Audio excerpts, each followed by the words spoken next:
Good afternoon, ladies and gentlemen. Thank you very much for attending our November the 13th council meeting, and welcome to all our guests in the gallery and staff. I will call the meeting to order, and I will call for attendance. Seeing we're all here, other than Councillor Graham is absent. He sends his regrets. And I refer to the Deputy Clerk for the moment of reflection, please. Grant that we may be worthy custodians of all that has been entrusted to us. Help us to be concerned only for what will promote good government. May we bring to our council chamber minds that think and hearts that feel, so that in our deliberations we may display imagination, wisdom, and courage, and the will to do our work for the good of all. Amen. Thank you. Be seated.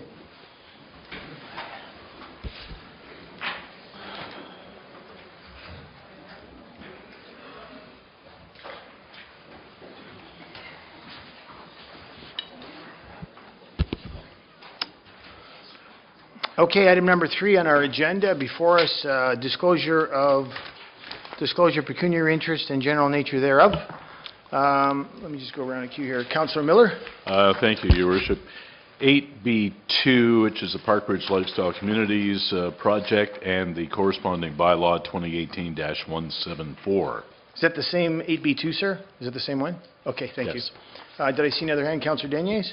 8B1, that deals with our own personal property, and 8B2 as well. One of the owners is part of my campaign team, and that deals as well with the corresponding bylaws 173 and 174.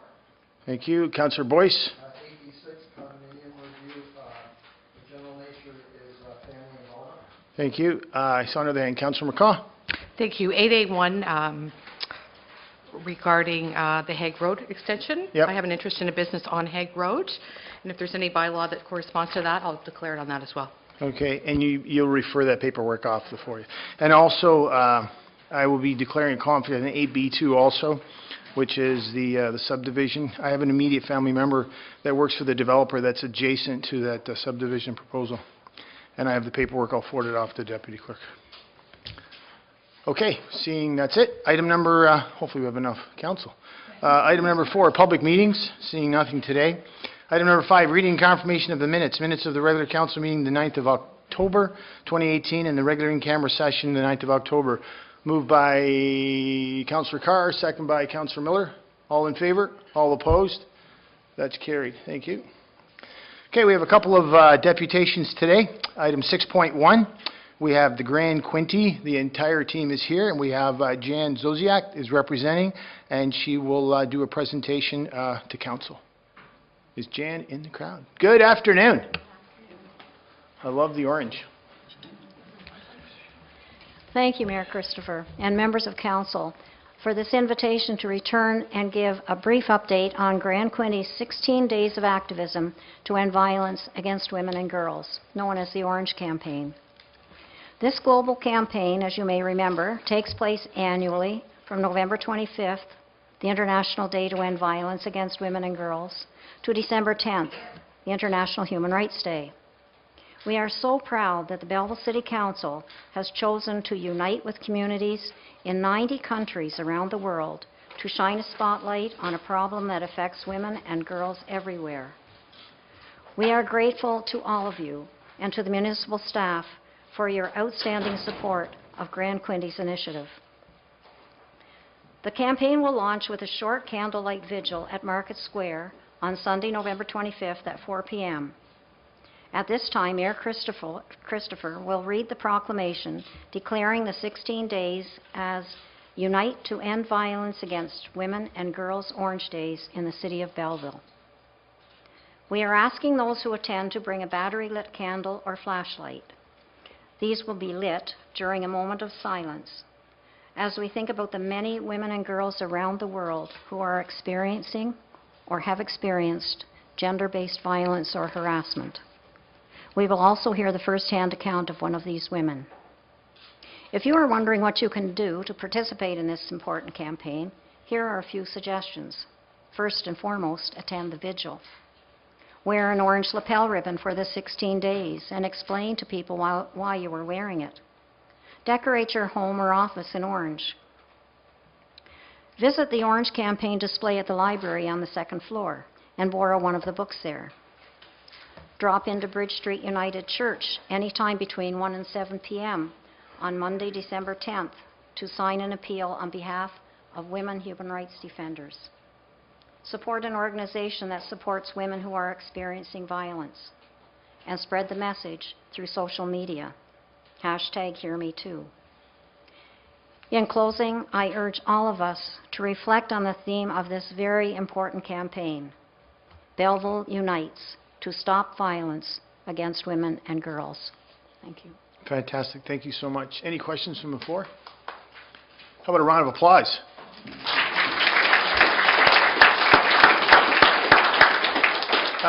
Councillor Thompson, you have a question or a comment?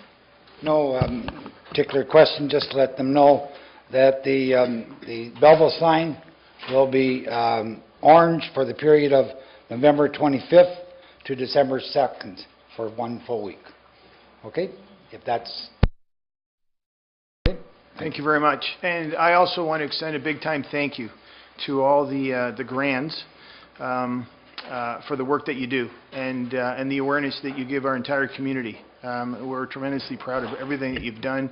And as I'd mentioned to some of the volunteers, these are the little baby steps that we're taking as a big family and as a community to bring awareness to everybody around the entire area, regionally, nationally, internationally. So we're tremendously proud of all the work you do. Thank you so much for everything.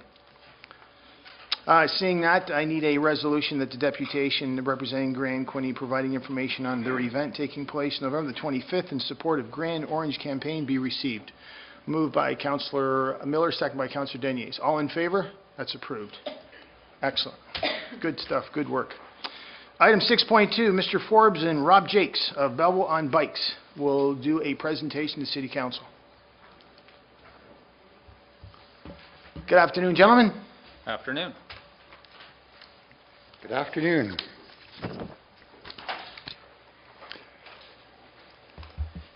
Christopher, council members and city officials. My name is Jim Forbes and I'm speaking on behalf of Belleville on Bikes, and with me is Rob Jakes. We are both officers of Belleville on Bikes.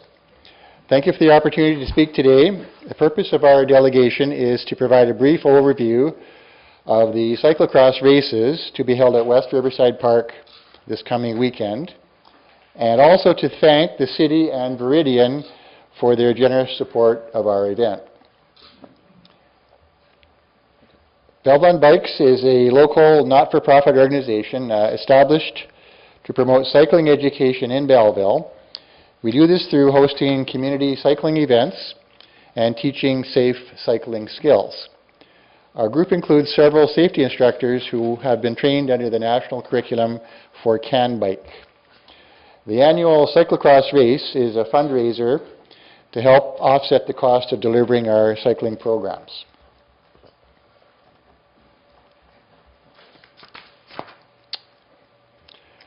Jim Forbes and Rob Jakes are the race directors who look after the cyclocross event every fall. 2018 is our 5th year of having races in West Riverside Park. This year we were awarded the distinction of hosting the Ontario Provincial Championships. Great.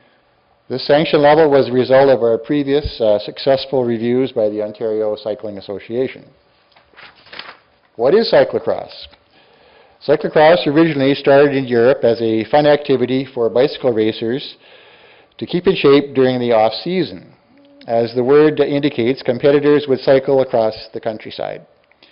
This is very similar to a steeplechase type of race where equestrians would race to the next village over any terrain in between.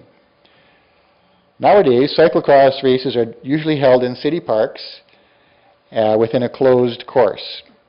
Riders will need to negotiate multiple surfaces such as grass, gravel, mud, pavement, as well as clearing some obstacles that cannot be ridden over.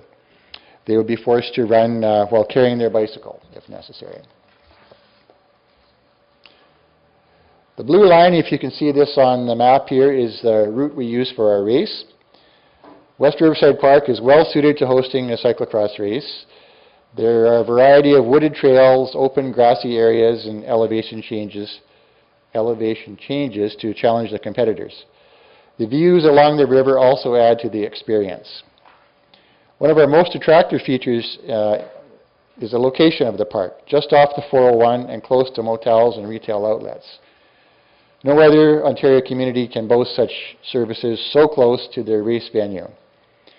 Many of our competitors will be walking to the start line from their hotel, if you can believe it. Cyclocross racing is very much a family-oriented event with several races hosted during the day for different ages and skill levels. Parents with young families can take turns riding, and we often see them coaxing their kids along. By hosting a provincial championship level event, we get to watch the elite racers in action. They do put on quite a show of athleticism. Many of these elite racers do represent Canada in national and international level events.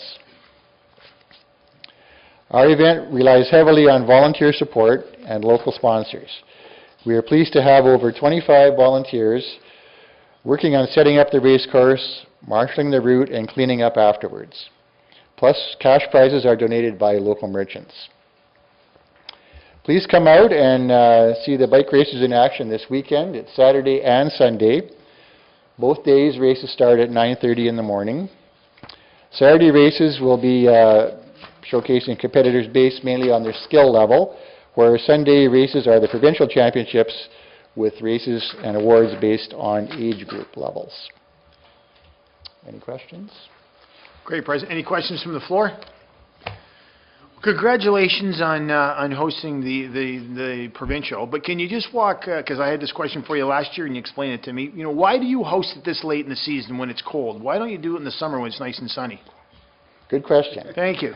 The normal bike racing season finishes in September with the road races, and this cyclocross is something to do in the off-season, so we get October dates or November dates spread around whichever club is putting on an event. So last year we got a late date. This year we accepted a late date because it was a provincial championship race. We thought we should do that and show off what we had. Excellent. And last year you had some participants from Western Ontario, and it was anybody from Quebec last year? I can't remember. Yes, we have some from Quebec. This year we should have even some from the States. Fantastic. So a little info commercial. What time does it start on the weekend? The first races start at 9:30 in the morning. Each race is about an hour long. There's a break between them. So during the day we'll have 5 races. Right on. And finish around 4 o'clock in the afternoon. And location once again? West Riverside Park. And if guests want to come or any visitors from the community? There's lots of good spots to spectate. You can see some of the action, people carrying their bikes over obstacles or falling in the mud. Yeah, good stuff. Excellent. You can have fun. Well, good stuff. Congratulations. Thank you very much. Any questions at all from the floor? Thank you very much, and good luck on the weekend. Okay. We'll be there. All the best. So I just need to approve the resolution that the deputation of Mr. Forbes and Mr. Jakes, the Belleville on Bikes, announcing the Belleville has been awarded the site for the provincial championships of cyclocross races the 17th and 18th of November at West Riverside Park be received. Moved by Councillor Boyce, second by Councillor Penchak. All in favor? That's carried. Great news. Congratulations. So before us, we also have some correspondence. 7.1, a letter from Gleaners Food Bank. And the resolution is that the October 24th letter, Gleaners Food Bank requesting a partial closure of Keegan Parkway for the CP holiday train.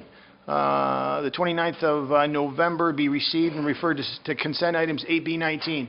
Have a mover? Moved by Councillor Denier, second by Councillor Thompson. All in favor? That's carried. Going to the Committee of the Whole. Before the ladies in the orange scarf leave, I want to get a team picture, so I'll be right there. Item number 8, Committee of the Whole. Motion to go into Committee of the Whole to hear and consider reports, passing and recommendations. With Councillor Graham, obviously, he's absent, so procedural bylaw, I'll refer to Councillor McCaw into the chair. Can I get a motion? Councillor Carr, second by Councillor Miller. All in favor? That's carried. Okay. There you go.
Good afternoon. This agenda shall include, under reports, items that warrant individual attention from council. I'm going to declare a conflict of interest on 8A1 Hague Road, Oak Ridge Boulevard, and if Councillor Miller would step in, that would be great. Okay. 8A1 Hague Road, Oak Ridge Boulevard, and Hague Road Spruce Gardens four-way stop intersections, and Hague Road heavy traffic restriction. Senior Project Manager's Report number ENG 2018-28.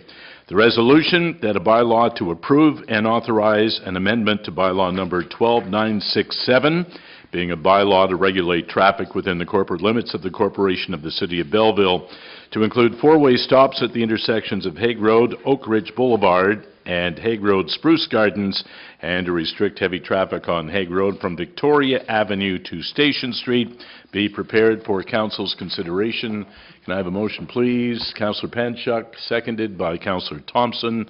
Any discussion? Councillor Thompson. Just one question to staff. With the heavy traffic on Hague Road, if you're going to be turning off of Dundas Street onto Hague Road with the transport, is there a sign at Hague Road in Dundas instructing that heavy traffic isn't allowed past Victoria? Okay. Refer that to Director Beauvais, please. Through the chair to Councillor Thompson, I don't believe there's a sign there now. Certainly that's something that we can work with our colleagues in operations to put up some type of sign that lets drivers know. We don't expect a lot of truck traffic on that street, but any that do happen to go up there should be advised where they need to go. And follow up, the heavy traffic now that goes on, coming on Dundas, how do they get to Station Street now? Is it Bleeker's the arterial route? Through the chair to Councillor Thompson, there's a couple of routes. Bleeker is typically used by many. Obviously, some trucks use Farley Avenue, although it does have a heavy truck restriction on it. We've dealt with some complaints over the last couple of years with truck traffic on Farley, but Bleeker, I think, is the designated route. And Herkimer, is Herkimer designated? No, eh? I would have to check that. I'm not certain if Herkimer is designated or not. Okay, thank you. Okay. Any other questions? Councillor Panchuk. Thank you very much, Councillor Miller. So this motion is part of the direction we gave staff when we approved the tender and the project earlier this spring. And as part of that, there were three types of compromise solutions we had adopted. One was stop signs to be installed at the intersection of Hague and Oak Ridge Boulevard, as well as Hague and Spruce Gardens. The heavy truck restrictions in this area and additional screening. And I just wanted to pay a compliment to city staff for the work they've done with residents as it deals with the screening portion of it. I attended a public meeting where they could come and they could see the types of plants that were available. They chose the types of plants they wanted behind their yards there. Some residents are going with fences, some were not, and so it was important for them to be able to have that choice. And I want to compliment Mr. Ford and his staff for that meeting and being flexible to allow those residents that input. I think it's a sign of things to come. The second thing I just wanted to say is that the project is coming along. It should be completed shortly. I saw this morning that the Station Street connection was just at Farley is almost fully completed, and we'll be able to look forward to the project being done before winter gets into the throes. Thank you. Anyone else? I'll call the vote. All in favor? And that is passed.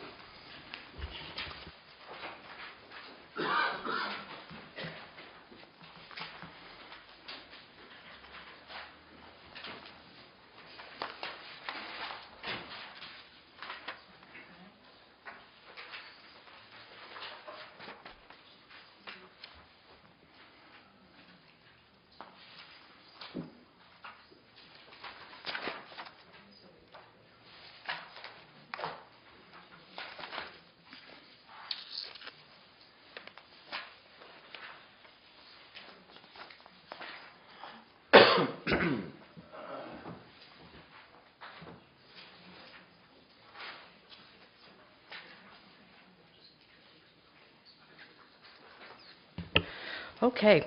Council may adopt consent items by one motion, but prior to consideration of such motion, members may request that their specific items be removed from consideration under such motion and that council shall consider such items individually. Okay. So we'll go with 8B1 first. And Councillor Denies has declared a conflict, so we'll deal with that one. Thank you. So I'll just read this one. Okay. Okay, you good? Okay. Proposed amendment to zoning bylaw number 3014 as amended, 464 Phillipston Road, formerly Township of Thurlow, now City of Belleville, County of Hastings. File number B77-1063, owner Brian and Jacqueline Deniers, applicant Agent Keith Watson, OLS. I'll move as written. Thank you. Okay, any discussion? First, okay. Councillor Panchak, seconder. Do I have a seconder? Councillor Boyce, any discussion? Seeing none? All in favor? Anybody opposed? No? Motion's passed.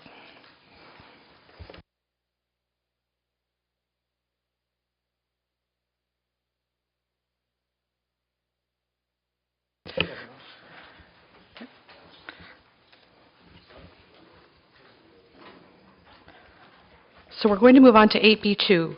Proposed amendment to zoning bylaw number 3014 as amended, lots 8 and 9, registered plan number 124, formerly Township of Thurlow, now City of Belleville, County of Hastings, file number B-77-1064. Applicant is Parkbridge Lifestyles Community, Inc. Owner is John Latchford, Anita Latchford, Nancy Pound, Carol Parks, Mona Tuman-Lyon, and the agent is MHBC Planning Limited. Manager of Policy Planning Report number PP 2018-46. And the resolution reads that the Belleville Planning Advisory Committee recommends the following to City Council. That the application to amend zoning bylaw 3014 as amended for land described as Park Lot 8-9, Plan 124 Thurlow, except Parts 5 and 6, 21R23283, Part Lot 8, Concession 3 Thurlow as QR 300002, Belleville, County of Hastings, be approved as follows. That zoning bylaw number 3014 as amended be amended by rezoning the subject lands from current development D-R zone and hazard H zone to high-density residential R4-6 holding zone with special provisions community facility CF holding zone and H hazard zone to permit 91 single-detached units, 44 semi-detached dwelling units, 148 townhouse dwelling units, and parks. The H holding provision is attached to require all conditions of draft plan of subdivision approval are met before it can be removed. Number 2, that a bylaw amending zoning bylaw number 3014 being a bylaw to regulate use of land and the height, bulk, location, size, floor area, spacing, character, and use of buildings be prepared for council's consideration. Do I have a mover? Councillor Pancha, seconder? No seconder? Okay, seconded by Councillor Boyce. All right, discussion? Councillor Pancha. Thank you, Madam Chair. I wonder if I could ask a couple questions to Director Beauvais. I was an alternate and sat in on the planning committee meeting last week where the developer came forward and presented their concept, and we heard from a number of residents with some concerns. And so I wonder if I could ask Director Beauvais, first of all, by approving this zoning bylaw, does that mean that we would be approving the project going forward? What would be the steps after the zoning bylaw if it was approved today? What would be the steps afterwards? Through the chair to Councillor Panchak, this is just rezoning, so we're putting the zoning in place. The applicant will next, if this is approved, will have to come forward with an application for a plan of subdivision. That will go through a public process at the Planning Advisory Committee, just as the rezoning has done. They will have to go through that, which if successful, would give them draft approval like any subdivision. Then they would be working towards doing their detailed engineering design, entering into a subdivision agreement with the city. I'll just ask him to keep on his feet because I'll have more questions for him. The process for approvals afterwards, does it require any further motions of approval by City Council? The draft plan of subdivision application will have to go through the planning committee and back to council for approval. And what about, excuse me, service agreements in terms of water and wastewater and stormwater, other services that will be added? If I recall correctly, last week, this is a different concept that we've had. So do we have to have some agreements in terms of roadways, access, sidewalks, those types of things? Well, it would typically be a subdivision agreement. This one may have a few extra clauses in it to deal with the private driveway aspect of it, connecting to the municipal street. But essentially, it's a subdivision agreement that will require them to construct the services to municipal standards, post security to ensure all the work is completed, and that agreement, like any other subdivision agreement, has to come back to council for final approval. Okay. I know that in the zoning bylaw, or the amendment that we're proposing for the zoning bylaw, there are numbers of different types of dwellings. Is that also to be negotiated? So, for example, they may be less than, or these are the maximum numbers, they might be less in terms of that ratio, or if we approve this, we are having a hard line in the sand in terms of those numbers. Well, this is the zoning that sets out the maximum of those types of units that can be within that development. So, if they want to lessen the number of single dwellings and increase the number of townhouses, they will have to go back through the rezoning process to do that. If they reduce the overall number of units and don't go over the maximum for those individual types of units, then as long as they're under those numbers, they're fine.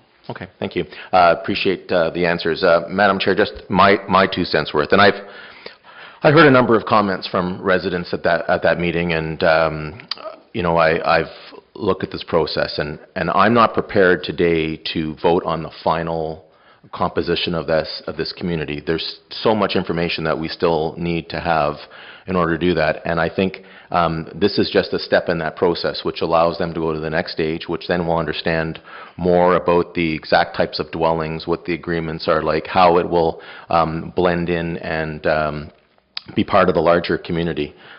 This area is slated for development of some type. This is just a different concept, and I understand that because it's different, some people are unsure of it, and I'm unsure of it as well.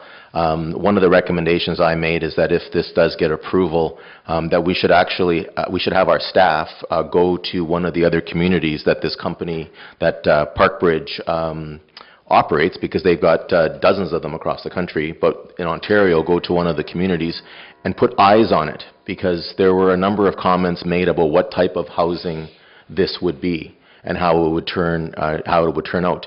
But nobody had actually seen it. So, I think it's important that we deal with facts on that. And I'm prepared to vote in favor of this going forward because of the oversight we will have in the future. This is not the end. We're not deciding it. We're not finalizing it. We're just saying that we are interested in what this proposal might look like and give the go-ahead to the company to take those steps. So I will vote in support of it. I think this adds to our array of housing options in Belleville, and I'm supportive of that. Thank you.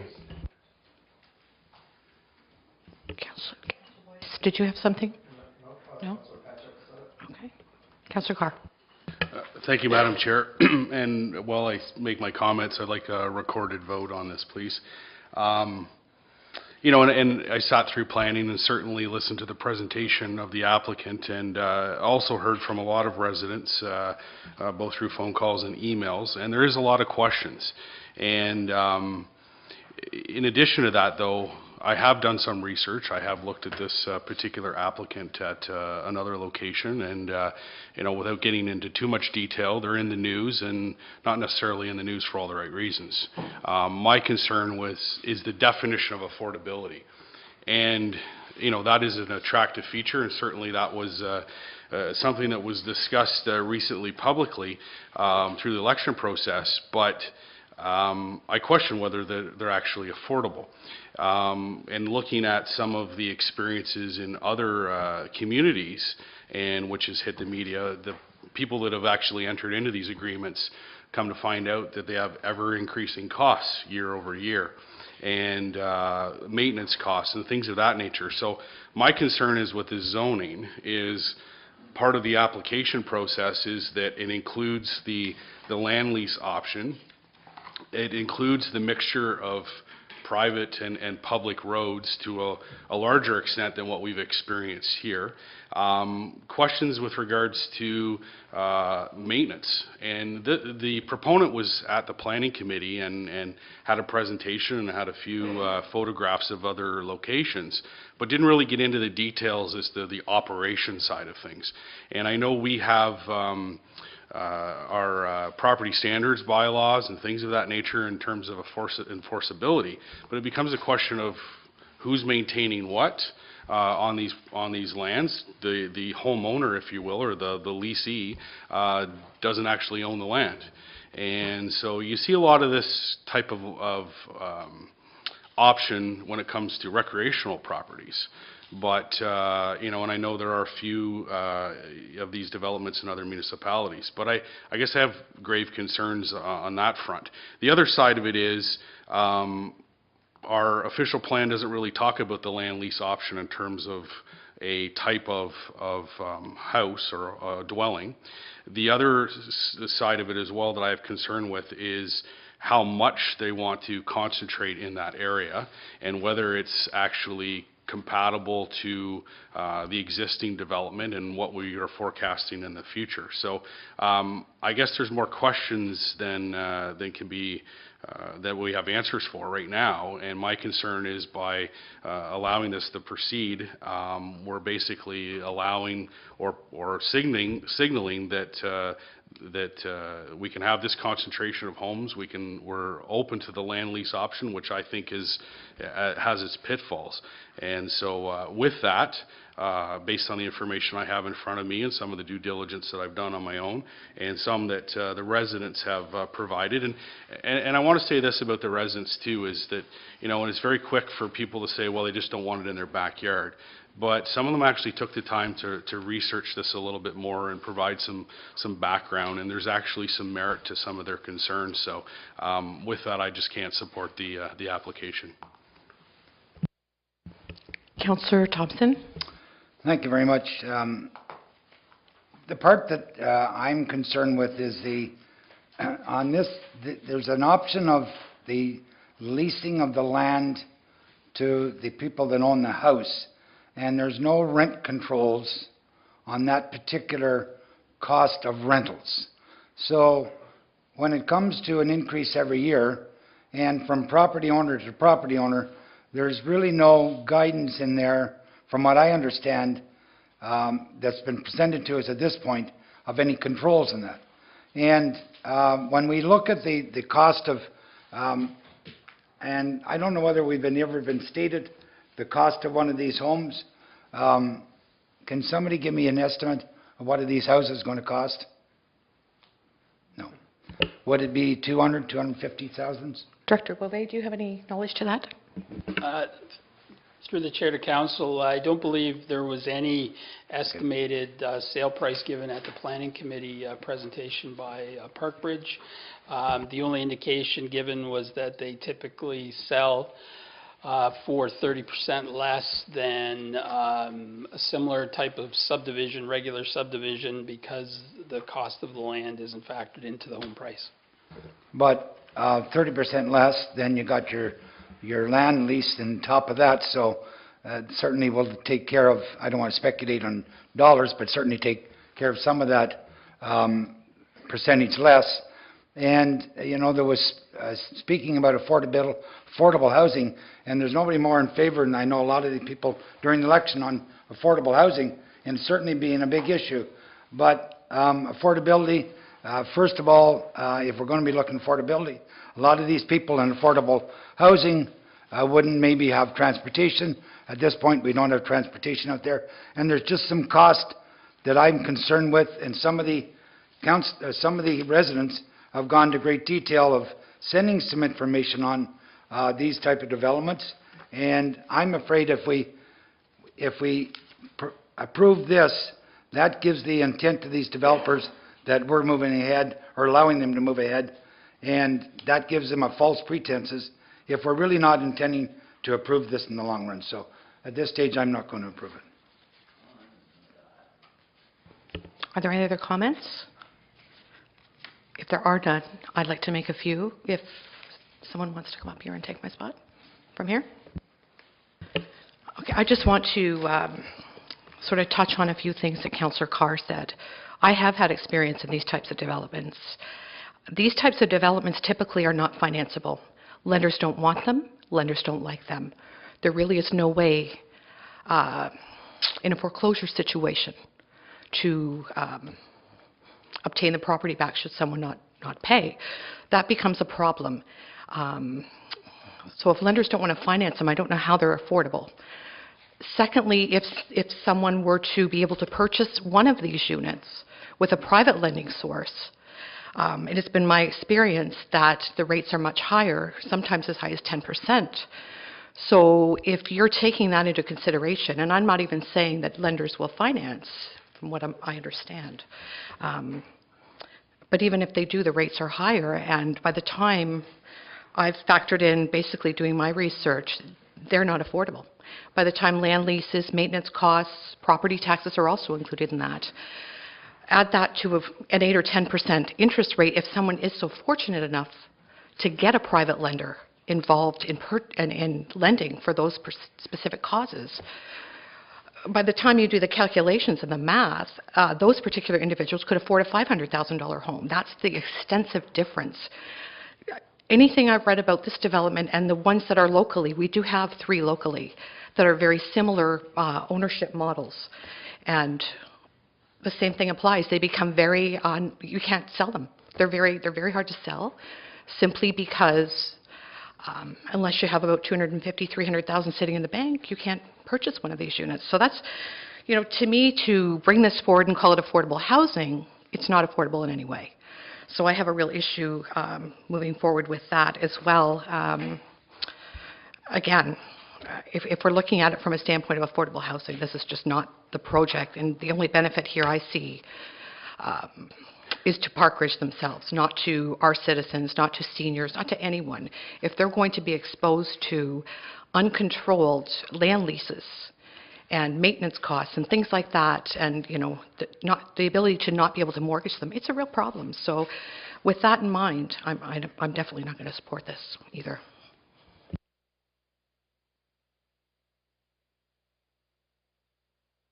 Any other comments? Okay. If not, I'll call the recorded vote. Councillor Panchuk. Yes. Councillor Thompson. No. Councillor Carr. No. Councillor Boyce. Yes. No. One's a no. The motion is lost. Motion failed.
8B6, request for exemptions from condominium review proposed plans of condominium conversion, 217 Bridge Street East, Parkwood Apartments. Owner is Parkwood Apartments Limited, in care of Real Star Management. File number 12CD-18002 -230-232 Moira Street East, Moira Apartments, owner Moira Street Apartments Limited, and care of Real Star Management. File number 12CD-18003, Manager of Approvals Report number APS 2018-30, and the resolution reads that the Belleville Planning Advisory recommends the following to City Council: that pursuant to Section 9(3)B of the Condominium Act, 1998, the Council of the Corporation of the City of Belleville denies the request for exemption from condominium review for the 68-unit apartment building located at 217 Bridge Street East and the two 12-unit apartment buildings located at 230 and 232 Moira Street East in the City of Belleville due to concerns over the local vacancy rate and the appropriateness of the conversions due to parking and building amenities. Do I have a mover? Councillor Panchak, seconded by Councillor Carr. Any discussion?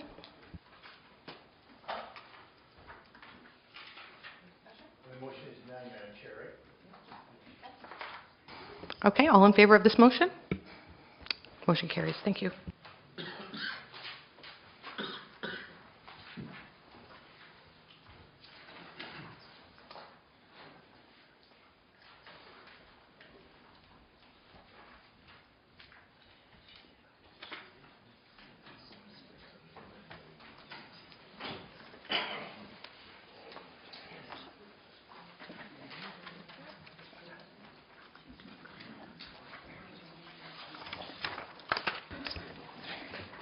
Of the remaining items under 8B, are there any items? Councillor Panchak. Thank you. Councillor Thompson. 8B5. Councillor Carr. No, thank you. Councillor Boyce. Councillor Deniers. No thanks. Councillor Miller. No, thank you. Mayor Christopher. 8B21, thank you. Thank you.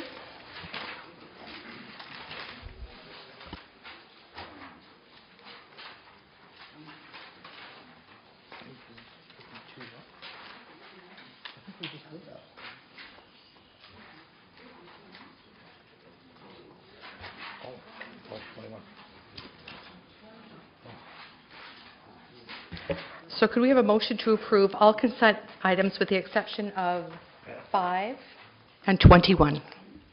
Councillor Carr, Councillor Deniers.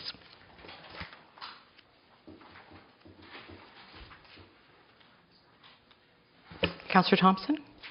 Yeah, 8B5 on the Committee of Adjustment, Bill 73 here, minor variances. I'll move it.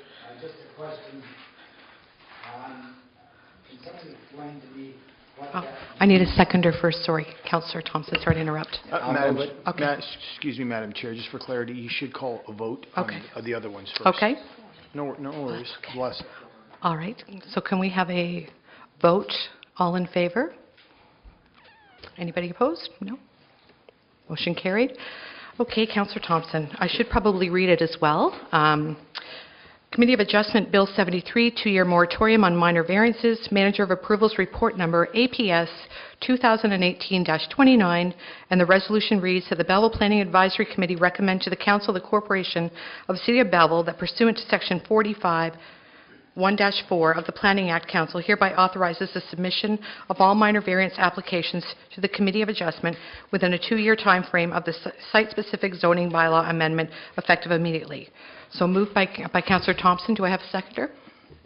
Councillor Carr?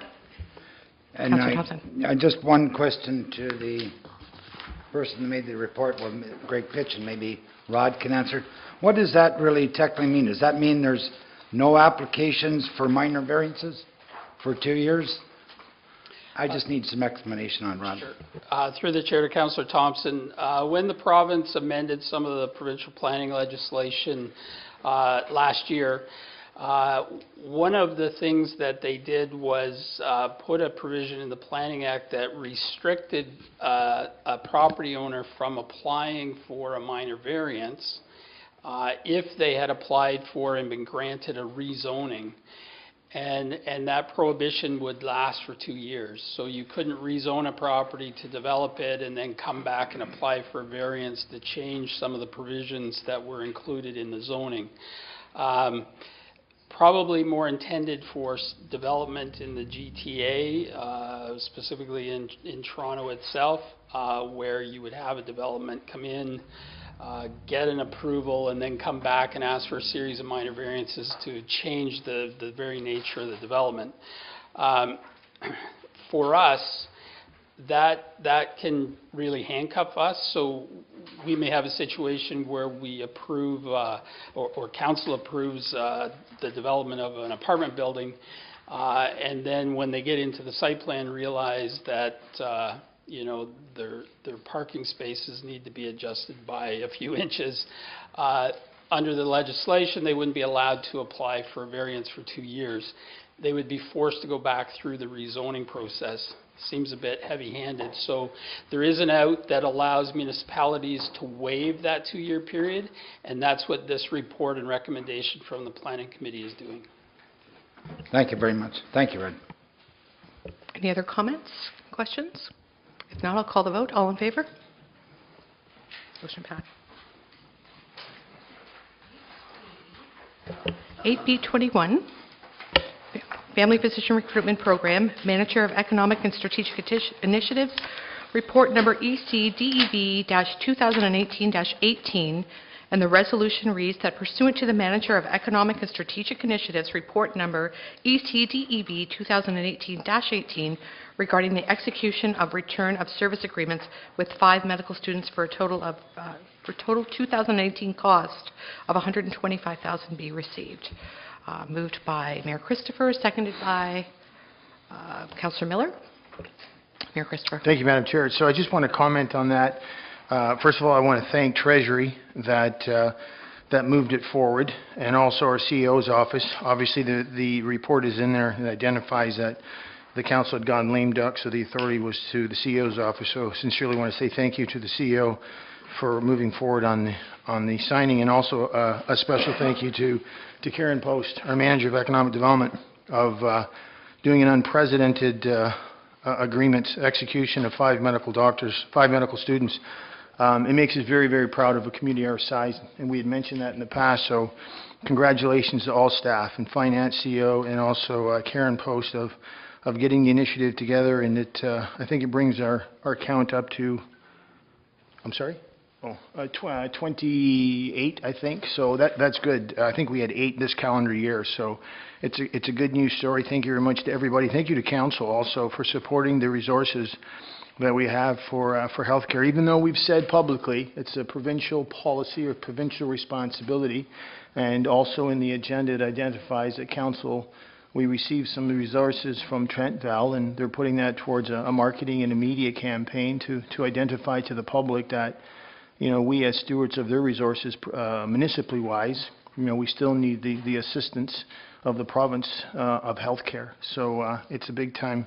It's a great time for the community for family recruitment programs. Thank you very much, Madam Chair. Any other comments or questions? Now I'll call the vote. All in favor? Motion is carried. 8C, Council Information Matters. Council may adopt consent items by one motion, but prior to consideration of such motions, members may request that specific items be removed for consideration under such motion, and council shall consider such items individually.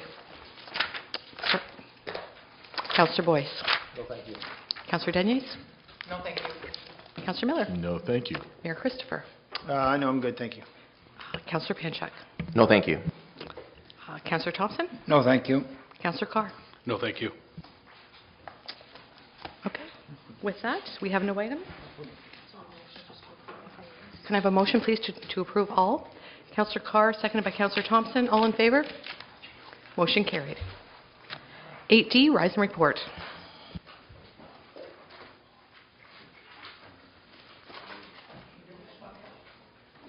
Okay, seconded by Councillor Deniers.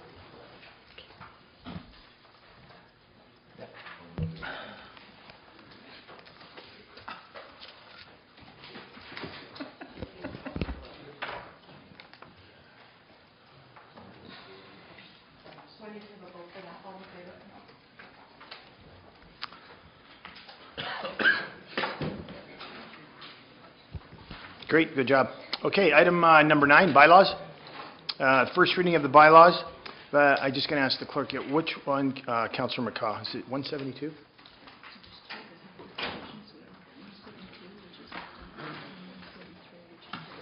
So do you want me?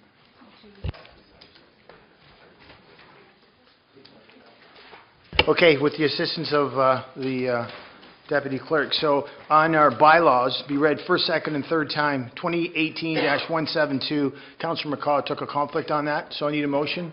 Moved by Councillor Miller, second by Councillor Denier. So again, for clarity, it's bylaw number 2018-172, read first, second, and third time. All in favor? All opposed? That's carried. Okay, going to bylaw 2018-173. Thank you, Councillor Denier. That is before you. Councillor Denier took a conflict on that one. So we're going to read it first, second, and third time. So I'll put it on the floor. Moved by Councillor Boyce, second by Councillor Thompson. That is bylaw 2018-173. All in favor? All opposed? That's carried. Thank you. And I will refer the next one to Councillor McCaw. No. Oh, the motion didn't pass? Thank you. So, yeah, thank you.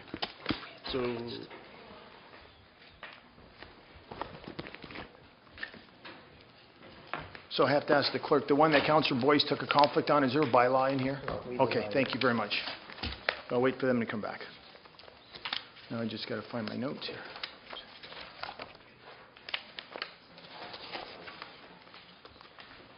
They're coming back, aren't they? Thank you. I didn't know either if it passed. I was going to walk. Okay, thank you very much. So down 9A. So first reading of the bylaws, 2018-175. Let me just put here. 175, 176, 177, 178, 179, 180, 181, 182, 183, 184, 185, 186, 187, and 188. First reading of the bylaws. Moved by Councillor Miller, second by Councillor Carr. All in favor? All opposed? That's carried. Second reading of the bylaws. Any discussion if you'd like? We're taking out the first three. So 2018-175, 176, 177, 178, 179, 180, 181, 182, 183, 184, 185, 186, 187, 188. Second reading of the bylaws. Moved by Councillor Carr, second by Councillor Denier. Discussion? All in favor? All opposed? That's carried. And third reading of the bylaws. We take the first three out. 2018-175, 176, 177, 178, 179, 180, 181, 182, 183, 184, 185, 186, 187, and 188. Third reading of the bylaws. Moved by Councillor Carr, second by Councillor Denier. All in favor? All opposed? That's carried. Any new business? Going around the queue. Do I have anything here? No. Any motions? Notice of motions? Any announcements? Councillor Thompson. Want to make sure everybody's invited down to the lighting of the display Friday night.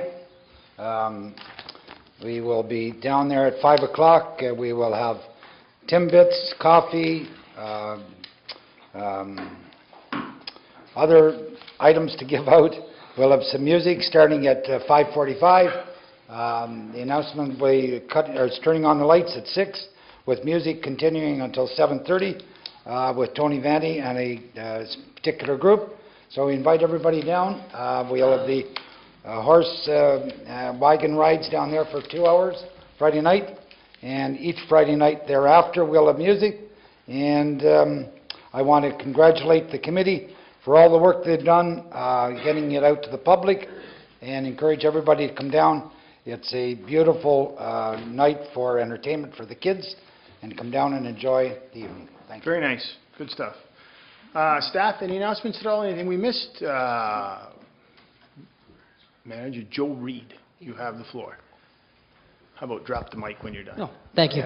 I just want to remind the residents that Leaf and Yard Waste is still open till December 1st, and we do want to apologize for the long lineups over today. It was backed up all the way over, actually back to 31 Wallbridge today with people using it. So it is open till December 1st. Again, open during the day till 4 o'clock, and then Wednesday evenings till 7:30, and then Saturdays from 10 till 2 until December 1st. So, thank you. Thank you. Great. Anybody else? Everybody's fine? Okay, I have just a couple, three here. I have a proclamation. I would like to proclaim November the 25th International Day for Elimination of Violence Against Women to December the 2nd, which is International Human Rights Day, as the 16 days of activism against gender-based violence. And also, I invite you all to attend the vigil November the 25th at Market Square at 4 p.m. And also a couple, three events that I had the pleasure of representing the corporation. I did the grand opening of Friendly Fires, a new business on Dundas Street East. Good turnout there, a very nice business there of fireplaces and accessories. Also had the pleasure of doing the kickoff Poppy campaign with our members of ANAF and the Royal Canadian Legion, and also had the pleasure of representing the corporation at the November the 11th Remembrance Day Cemetery event. So they're all very worthwhile events. And item number 14 on your agenda, a confirmatory bylaw. A bylaw 2018-189, a bylaw to confirm the proceedings of council at the meeting held the 13th of November 2018 be read first, second, and third time and finally passed. Moved by Councillor Carr, second by Councillor Miller. All in favor? That's carried. Need a motion to adjourn. Moved by Councillor Carr. That's carried. Thank you very much. Enjoy the evening. Hard to bring in.